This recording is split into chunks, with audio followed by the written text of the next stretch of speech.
Welcome to Yin Yoga Lifestyle. I am your host, Colette Darville. Cultivating our body's resilience and inner silence and its application to all aspects of your life. Let's become enlightened and enjoy the power of intuitiveness and creativity.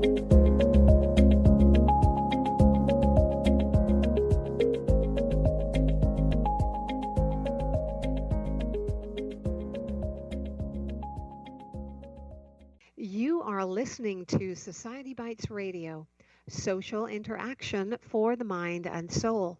Hello, and thank you for joining us today. I am your host, Colette Darville, and this is Yin Yoga Lifestyle. So now let us take a deep meditative breath. Inhale, so. Exhale, hum.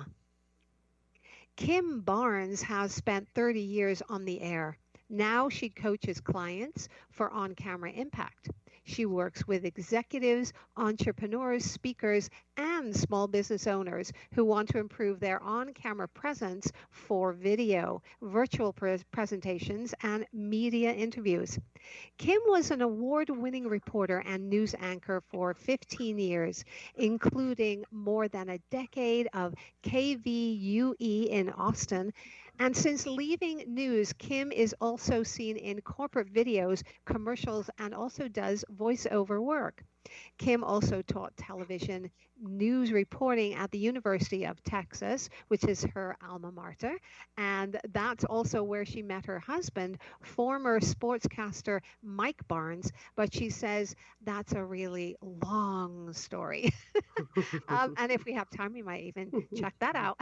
And the dynamic duo works together as Barnes Team Media. They have two children, a son who graduated from Texas A&M, and a daughter who's a current UT student. Welcome to Yin Yoga Lifestyle, Kim. Well, thank you. I'm so glad to be here with you today. And you are an award-winning television journalist. You're a news anchor and a reporter, and worked at a TV station in Texas for 15 years, although Kim looks like she's only 25. You're very sweet. Now, what was it about this industry that first attracted you? Well, I think it's the fact that you get to be curious. You get to be, paid to be nosy, if you will, and ask questions. And what is kind of funny is that I did not go to college thinking I wanted to be a television journalist. I went thinking I wanted to be a doctor. Wow. And which is kind of interesting. I took my first chemistry class, and it wasn't even chemistry. I think for medical students, it was more just baby chemistry. And I thought, oh, yeah, I don't really like science so much. So maybe this isn't such a good fit. And when I realized that, I think that I thought, oh, I should be a doctor just because I could show that I could. I realized that probably isn't a good enough motivating factor. And interestingly, there were two older girls in my sorority that I saw walking into the sorority house with their tape recorders over their shoulder because they were part of a television. Well, it was actually part of a radio program, radio class that helped produce a radio show, and asked questions and things like that. And I thought, oh my gosh, that is it. Because I love being curious. I love to know people's stories. I love to have the information and know a lot about things. And being a reporter, you're basically learning about things and being able to then turn it around and educate. So I love to know things, and then I want to be able to share what I know. And so being a television journalist was a perfect fit, because that's what I got to do every single day, is learn about something and then teach it to the viewers. And as you continue with that sort of idea and that want and that gift that you have and Kim does have a gift to bring out stories in people. You started your business several years ago and worked it part-time because you also do freelance on-camera work for your sponsored content for a TV station, and you used to work for corporate videos and voiceover, probably still do that now. Now, then your husband joined you. With your combined experience, did this change your business?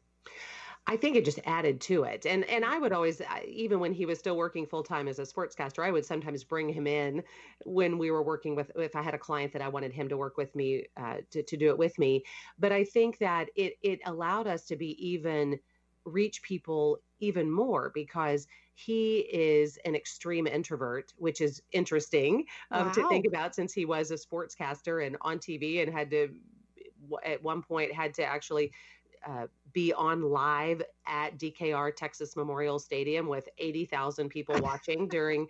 And as he tells our students all the time, once you've done that, you can talk in front of anybody. Right. But so I think the fact that he's an introvert, he can really address some of the concerns and the natural fears that come with people who are introverted. I'm an extrovert, so while a lot of times we find that extroverts don't necessarily have the fear as much, it doesn't make them good at it Right. presenting themselves. And so I think that being able to combine our experience, we're able to sort of really, we can help anybody. And I think it's also just knowing that, in our years of experience, we didn't start when we started out in college in our journalism classes and even in our first jobs. We weren't that great. We had a lot to learn. I actually just recently discovered that I found an old video from college, which frankly I didn't even know existed. I thought I had degaussed all of those, meaning there's a way to erase the old tapes that we used to use. You literally would degauss them and demagnetize them so that the pictures, fell off, if you will. Right. Anyway, but I found an old clip and I had a twang that I don't even remember having. And so anyway, just we learned and we improved and built that comfort on camera, which doesn't necessarily come naturally for a lot of people. And being able to use that knowledge, being able to help just try to shortcut people's experience because we want to be able to use it for business. It's not just people who are on television for news or even for media interviews now. With the accessibility of video and doing virtual stuff, daily now for most Right. people, it's Yeah. really being able to work with people to help bring out what they naturally have. And I think the fact that we know what's interesting, we know how to tell good stories, and make things more interesting than boring subjects. Even you can find Right. interesting things even when you're talking about health insurance or mortgages or whatever. There's interesting things that you can learn. So I think that it's been fun for us to work together and be able to know that we can kind of help people wherever they are Yeah. and be able to use our many years of experience. With And there's a lot of people out there now who are um, uh, moving into the obviously into the online presence, um, and not that comfortable with it, Mhm. and we know how important it is to present ourselves correctly during the new normal online video. From being in a quiet and uninterrupted space with the correct lighting to what we are wearing and what is on view in our background. So, can you share a few important tips that you would recommend? Sure, sure. Because I think it's also important for people to remember that it's natural that they feel a little bit uncomfortable, and it's also natural for them to sort of feel like they don't really know, well, how do I set up an environment? Because chances are they didn't go into their current business because they thought, oh, perfect. If I become a yoga teacher or if I become a realtor, then perfect. I'll get to be on camera all the time. Right. And yet here we are. And so I think it's important to remember that, we didn't necessarily decide to think, okay, I'm going to become a production person as well. So I think, but there are definitely some simple things that you can do. One of the biggest things that I see when you're doing, especially virtual meetings and as well when you're shooting videos as well, is remembering how do we make eye contact? Because when we're in person, it's very natural for us to look at a person that we're talking to in the eye. Yet, when we're especially in a virtual meeting, and also even when we're shooting things on our phone, we're drawn to look at the people. And yet, that's not how we make eye contact. If you want to Right. make eye contact, you have to look at the lens of the camera. And it's not where the people are when you're looking at say, a Zoom meeting, when you're looking at the people on the screen.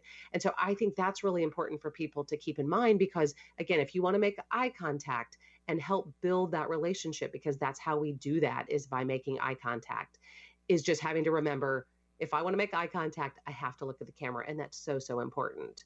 I Yeah. also think that it's important just to think about those things that might impact somebody's perception and the way they feel about the interaction and you potentially by a subtle something. And what I mean by that is if the angle is funny and you're, shooting up your nose and there's a ceiling fan blazing, just like whirring right over your head that's distracting, or if you're not looking at the camera, or if you have a window that's behind you and so bright that I can barely even see your face because it makes you a silhouette. Yeah. It's little things like that that just affect their perception, and they may walk away from the conversation just like we do in person and think, gosh, I didn't really connect with them, but I'm not really sure why. They may not be able to articulate, oh, it's because I couldn't see their eyes the whole time because Right. their face was so dark.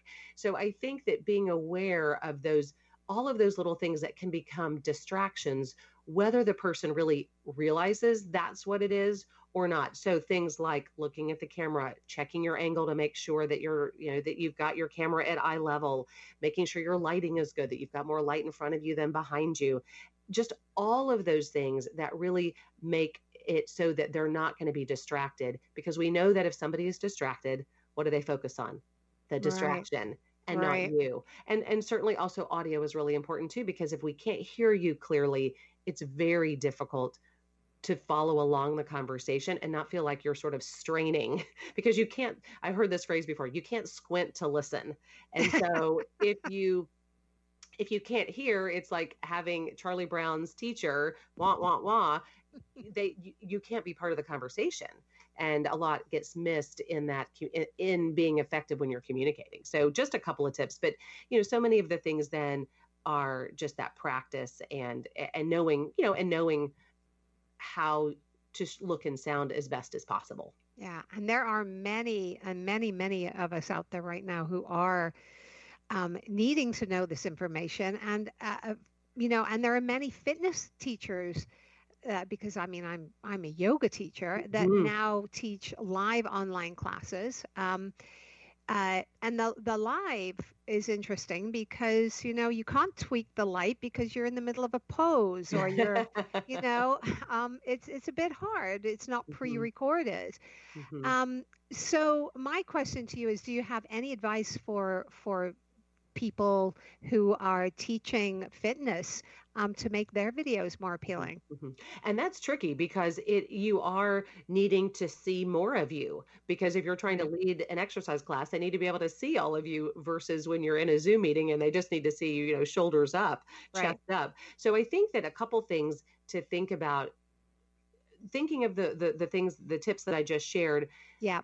are great because you just want to make it easy and fun to watch. And so thinking of it from the viewer's perspective and the viewer's experience and what are they going to see is going to be really important. And making sure that you do have good enough lighting that they can see your face and that your audio is good enough that they can actually hear you and follow along. A lot of times, if there's, especially in fitness classes, you want to have music. Well, if the music is so loud, can we actually hear your instructions? So just, Exactly. things to consider. And certainly thinking of how do we make it feel interactive if we can. And that is going to depend a little bit on the circumstance and the type of class you're teaching. But I think that the more we can make people feel like they're included and part of it, because a lot of why people like fitness classes is because we're doing it together, and that's obviously harder when we're all in our own rooms at home and there's just the teacher and we're all separated even though we're doing it together. So I think looking for ways that we can make it easy and fun to watch, and also trying to make it as interactive when appropriate as possible. Yeah, And, that's a good tip. yeah, and knowing that people, there is a little bit of grace. I mean, there is grace, of course, because we know that we're all working from home and you may not be able to go to your studio and do your classes. You may be doing it from your living room or some other circumstance. So everybody has a little bit of grace, but certainly just thinking about some of the things that will make the experience as great as possible for your viewer or your student, I think just helps Yeah. it be a better experience for Yeah, and everybody. that's and you've hit the nail on the head. I think that, for a lot of yoga teachers and fitness teachers, it's your whole body. Everybody's seeing your whole body, and it can be you want to make sure you're constantly connecting with your students, and those are some great tips. Thank you. Mhm. Um, Mhm.